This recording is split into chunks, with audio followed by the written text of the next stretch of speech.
তাহলে হাঁসের মাংস রান্না করব। হাঁসের মাংস দিয়ে রুটি খেতে অনেক বেশি মজা। এখানে সেমাই পিঠা রান্না করার জন্য দুধটা জাল করে নিতেছে।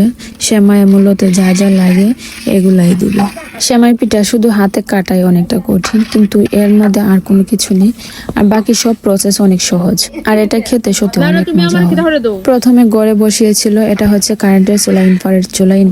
ইনফ্রারেড চুলা তো আপনারা সবাই চেনেন। এই চুলার মধ্যে সব পাতিল দিয়ে রান্না করা যায়, একটা সুবিধা, কিন্তু এটাতে রান্না করা অনেকটা লেট হয়, সেই জন্য আর পাতিলটাও অনেক বড়, তাই রান্না করতে অনেকটা দেরি হবে ভেবে তারপরে বাহিরে চুলায় নিয়ে আসলাম।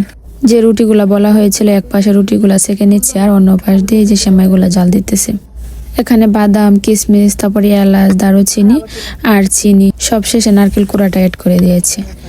শুধু এখানে দুধটা একটু গাঢ় করে দিলেই হয়। নারকেলের পরিমাণ যদি একটু বেশি দিতে পারেন তাহলে অনেক বেশি মজা হয়। বাহিরে রান্না করতে করতে আজকের ভিডিওটা এখানেই শেষ করছি। সবাই ভালো থাকবে।